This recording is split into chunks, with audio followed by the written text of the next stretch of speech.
Siempre supe que la Iglesia ocultaba cosas, pero nada me había preparado para esto. En lo más profundo de los archivos del Vaticano encontré algo que lleva siglos enterrado, la verdad sobre la Guerra de los 30 años. Lo que realmente ocurrió, lo que la Iglesia hizo y hasta dónde llegaron para manipular el destino de Europa. Este es un secreto tan oscuro que el Vaticano ha mantenido sellado a cualquier costo. Y ahora, al revelarlo, sé que estoy firmando mi sentencia de muerte. Pero ya no hay vuelta atrás. La verdad debe salir a la luz, incluso si eso significa que no viviré para verla. Me llamo Giovanni Lombardi, o así me llamaba antes. Tengo 35 años y he dedicado la mayor parte de mi vida a desenterrar los secretos que la historia oficial prefiere ignorar. Nací en Florencia, en el seno de una familia católica devota, pero desde joven me alejé de la fe. Mi verdadera devoción siempre ha sido la verdad, esa que rara vez coincide con lo que nos enseña. Estudié historia en la Universidad de Roma, especializándome en la Iglesia Católica y sus intrincadas redes de poder. Pronto me di cuenta de que cuanto más profundo escarbaba, más preguntas surgían, especialmente sobre los períodos más oscuros de la historia europea. Mi reputación como historiador y periodista creció, conocido por mi obsesión por desenterrar verdades incómodas y polémicas. Fue durante una conferencia en Viena, donde discutía mi último libro sobre las guerras religiosas en Europa, que un viejo colega, Marco Bernini, se acercó a mí con una propuesta intrigante. Marco había pasado los últimos años trabajando en los archivos secretos del Vaticano, catalogando documentos antiguos que muy pocos tenían la oportunidad de ver. Pero no fue solo una charla entre amigos lo que Marco me ofreció. Estaba nervioso, como si cargara con un peso demasiado grande para llevarlo solo. Marco me habló de documentos recién descubiertos, olvidados en una sección polvorienta de los archivos. Según él, contenían referencias a la Guerra de los 30 años, pero no eran meras crónicas de batallas o tratados políticos. Estos documentos hablaban de algo mucho más oscuro, conspiraciones orquestadas desde las más altas esferas de la Iglesia y de rituales que se llevaron a cabo en secreto, todo para manipular el curso de la historia. La idea de que el Vaticano había estado involucrado en algo más que la política no me sorprendió del todo. Pero cuando Marco mencionó los rituales y las invocaciones, supe que había algo más profundo, algo que podía cambiarlo todo. Antes de que pudiéramos hablar más, Marco desapareció sin dejar rastro. Ese fue el inicio de mi obsesión. Utilizando cada contacto que había hecho durante mi carrera, logré obtener las credenciales necesarias para infiltrarme en los archivos secretos del Vaticano. Con la ayuda de documentos falsificados y algunos favores cobrados, me aseguré el acceso que necesitaba. Sabía que lo que estaba buscando podía costarme la vida, pero también sabía que, si era cierto, no podía dejar que siguiera enterrado. Los archivos secretos del Vaticano son una fortaleza de conocimiento prohibido. Pocos tienen acceso a sus laberintos subterráneos, donde se almacenan documentos que cubren siglos de historia, secretos y conspiraciones. Gracias a mis contactos y las credenciales falsas que obtuve con esfuerzo, logré ser aceptado como investigador temporal. Mi pretexto era sencillo: un estudio académico sobre la correspondencia papal durante el siglo XVII. Al entrar por primera vez en los archivos, sentí un peso en el aire, una presión en el pecho que no había experimentado antes. Las paredes estaban llenas de estanterías de madera oscura, abarrotadas de volúmenes y pergaminos polvorientos, Podías sentir los siglos apilados, cada hoja impregnada con el paso del tiempo. Me dirigí hacia el sector de documentos sin catalogar, una sección que, según mis investigaciones, era raramente visitada. Allí conocí a Sofia Benedetti, una joven archivista que simpatizaba con mi supuesto interés académico. Sofía tenía una mirada curiosa, como si también sospechara que había más en estos archivos de lo que le permitían conocer. Decidí confiar en ella lo justo. Le dije que estaba buscando documentos relacionados con la Guerra de los 30 años, y aunque no dijo nada, sus ojos parecieron entender de inmediato que mis intenciones iban más allá de la historia convencional. Con su ayuda, encontré una sección apartada, oculta entre estanterías rotas y cajas olvidadas. Las hojas de los documentos estaban amarillentas, muchas cubiertas de polvo y algunas incluso con manchas que parecían de sangre seca. Fue allí donde encontré el primer conjunto de cartas. Eran comunicaciones codificadas entre cardenales y líderes políticos europeos del siglo XVII, y la mayoría tenía un tono inusualmente conspirativo. Las cartas detallaban un plan sistemático para prolongar la Guerra de los 30 años, manipulando ambos bandos para mantener la inestabilidad y el caos en Europa. Lo más inquietante era la mención repetida de la mano invisible, una frase que aparecía una y otra vez, acompañada de símbolos extraños que no reconocí de inmediato.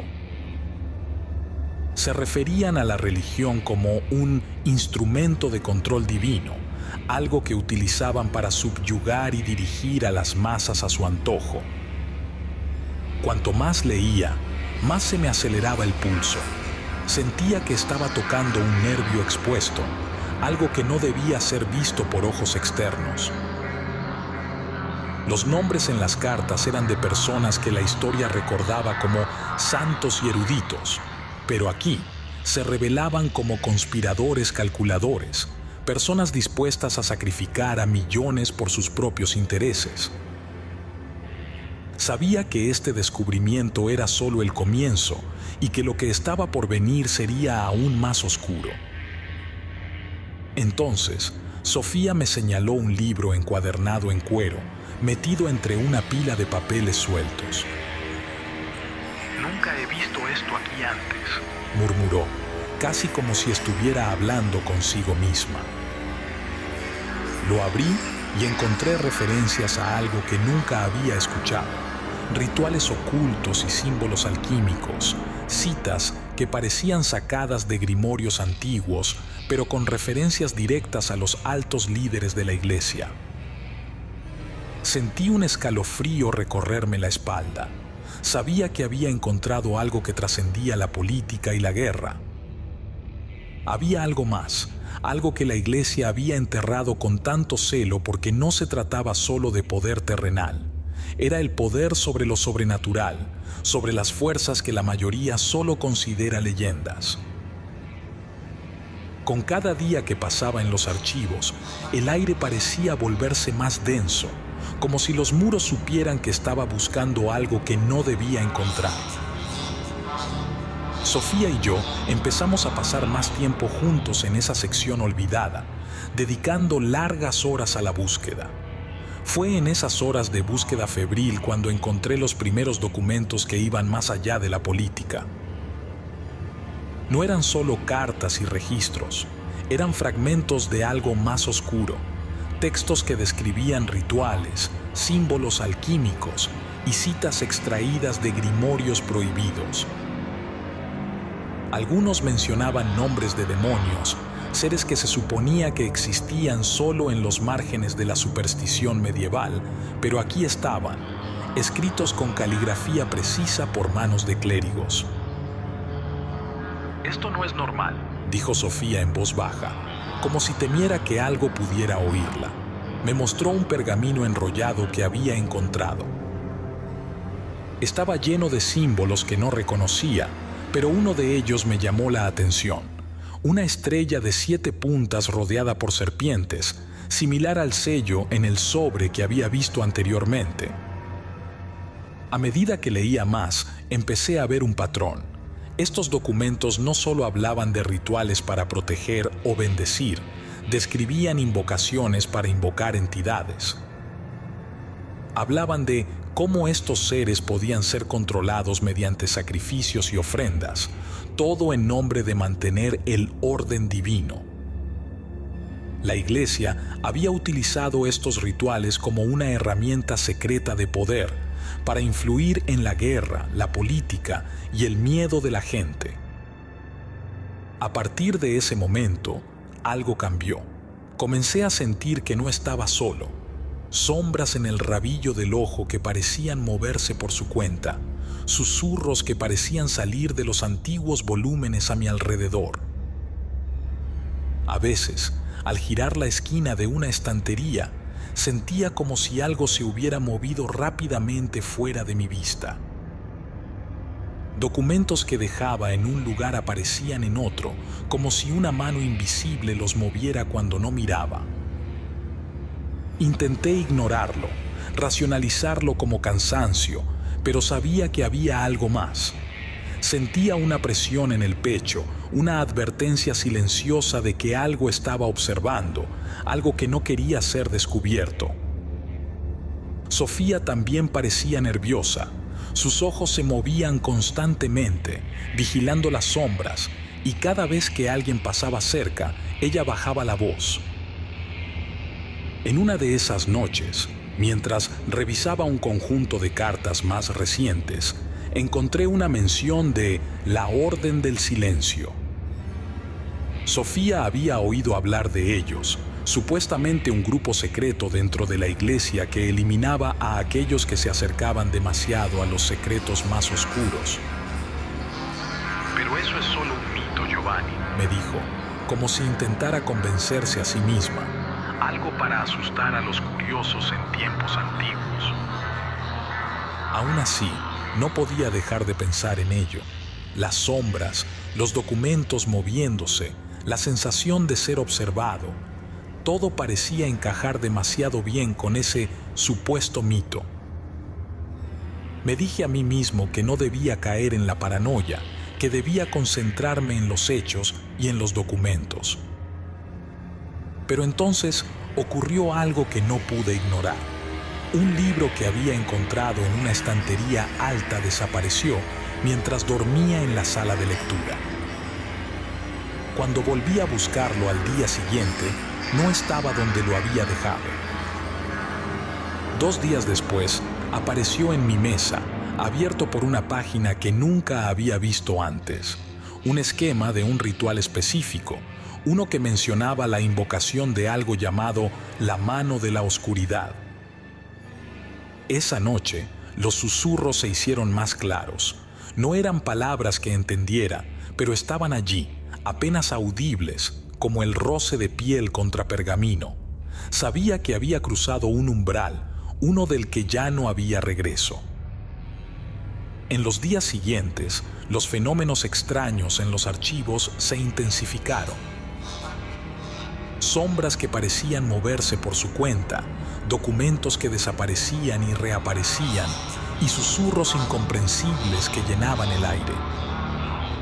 Pero nada de eso nos detuvo. Sofía y yo desciframos un manuscrito que resultó ser la confesión de un cardenal del siglo XVII. Sus palabras revelaban una verdad más oscura de lo que imaginábamos. La Iglesia no solo manipuló la guerra de los 30 años por motivos políticos, invocó entidades demoníacas para sembrar el terror y asegurar su control. Los rituales oscuros detallados incluían sacrificios humanos y manipulación de plagas y alucinaciones, todo para mantener a Europa sumida en el caos. Mientras desentrañábamos más detalles, la atmósfera en los archivos se volvió opresiva. Comenzamos a dudar de que la Orden del Silencio fuera solo un mito. Las sombras y los susurros se hicieron más presentes, como si algo o alguien estuviera siempre al acecho, vigilándonos. Sabíamos que no podíamos detenernos ahora, pero también entendimos que nos estábamos acercando a un punto sin retorno. El miedo ya era un compañero constante. No había un momento de paz. Cada sombra, cada sonido parecía contener una amenaza. Sofía y yo sabíamos que estábamos en peligro, pero el peligro solo alimentaba nuestra necesidad de saber más, de descubrir todo antes de que fuera demasiado tarde. Después de descifrar la confesión del cardenal, sabíamos que había más por encontrar, algo que conectaba todos los rituales y conspiraciones. Una noche, tras horas de búsqueda en la sección más antigua de los archivos, encontramos un diario que había estado escondido detrás de una pared falsa, cubierto por siglos de polvo. Al abrirlo, vimos que estaba escrito con una mano temblorosa, como si el autor hubiera escrito estas palabras al borde de la locura. Era el diario final de otro cardenal, uno que había estado directamente involucrado en los rituales más oscuros durante la Guerra de los 30 años.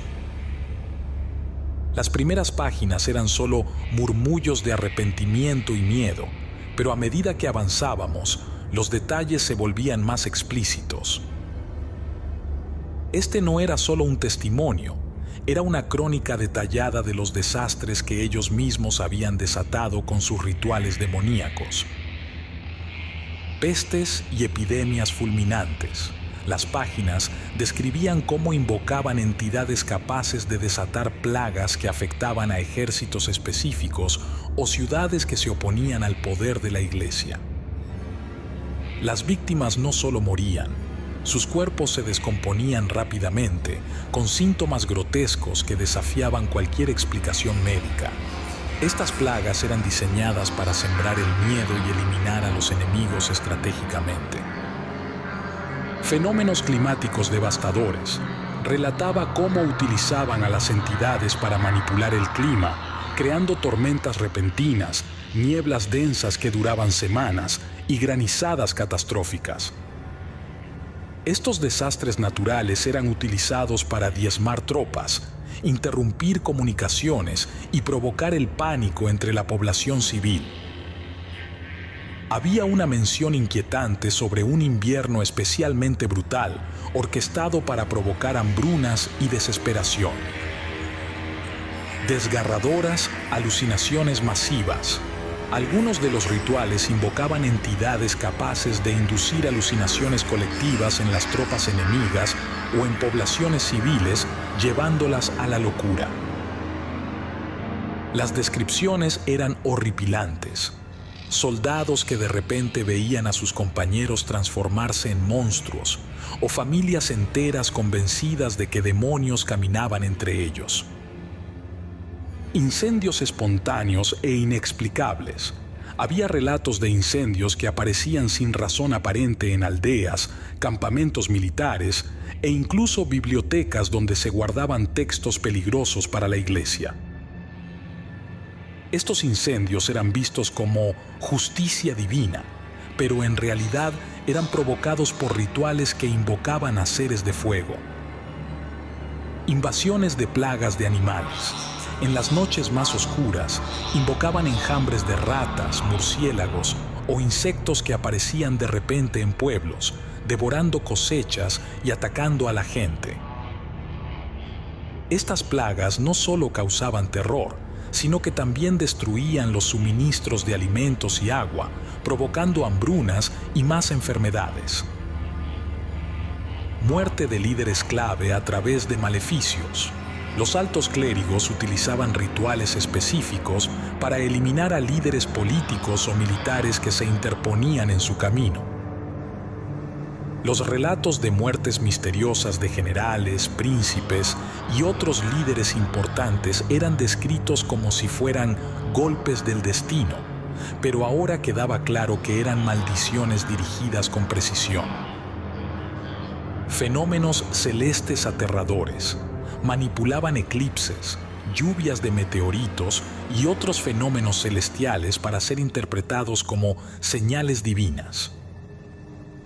Estos eventos infundían miedo en los corazones de las masas, especialmente cuando coincidían con momentos de gran tensión, como asedios y batallas importantes. Sacrificios humanos y apariciones fantasmales. Los rituales más extremos requerían sacrificios humanos, y los espíritus de los sacrificados eran utilizados para provocar apariciones fantasmales en campos de batalla o pueblos enteros. Estas apariciones perpetuaban un ciclo de terror que desmoralizaba a las tropas enemigas y provocaba el éxodo de poblaciones enteras. Mientras leía esas páginas, sentí cómo la desesperación del cardenal se volvía mía.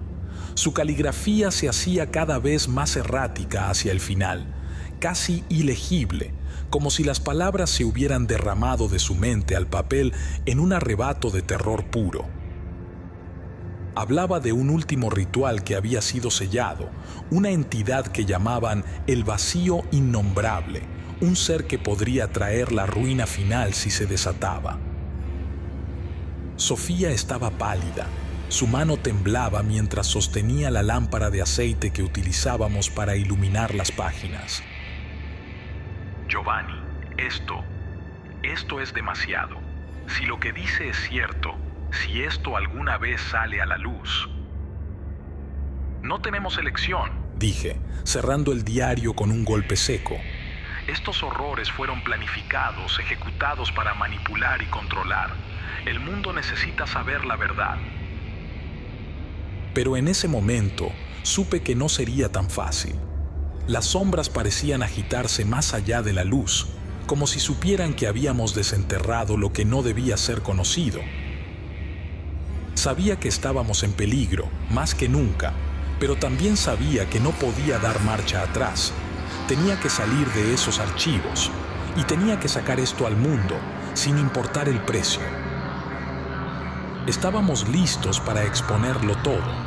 Con los documentos que habíamos encontrado, Sofía y yo teníamos pruebas suficientes de los rituales demoníacos y de cómo la Iglesia había manipulado la guerra de los 30 años para mantener su poder. Sabíamos que había fuerzas poderosas que intentarían detenernos, pero habíamos decidido continuar.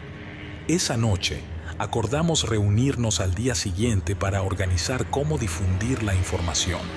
Aún no sabíamos lo que nos esperaba. Al regresar a mi apartamento, noté que las calles estaban más silenciosas de lo habitual. Cada paso que daba resonaba como un eco distante, pero pronto me di cuenta de que no era mi propio eco lo que estaba escuchando.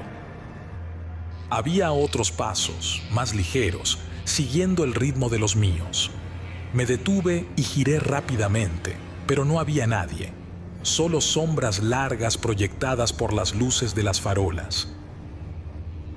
Aceleré el paso, sin atreverme a mirar hacia atrás otra vez. Cuando llegué a la puerta de mi apartamento, mi corazón latía con fuerza. Cerré la puerta detrás de mí y, sin encender las luces, me dirigí a mi habitación.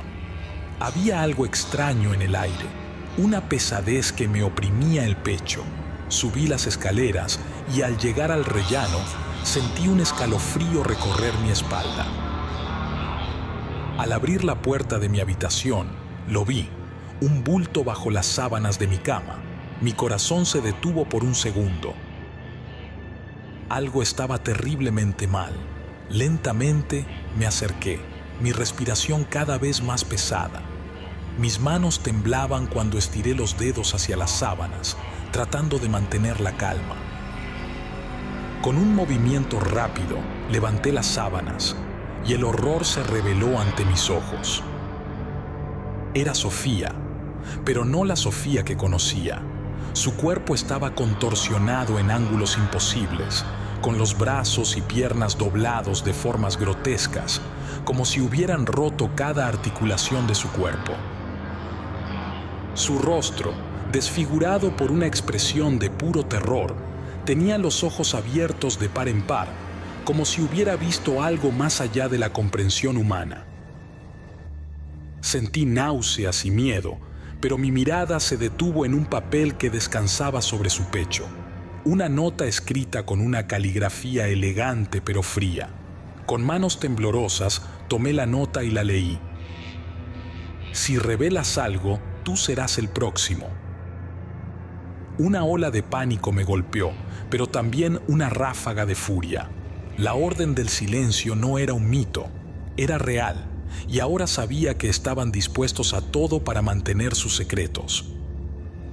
Habían asesinado a Sofía para enviarme un mensaje claro.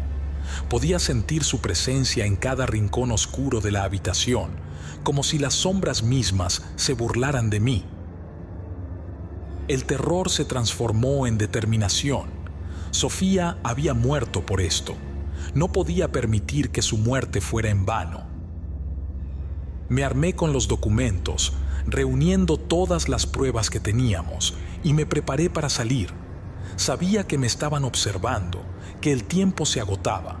No tenía un plan, pero no podía dejar que la orden del silencio ganara. No había vuelta atrás.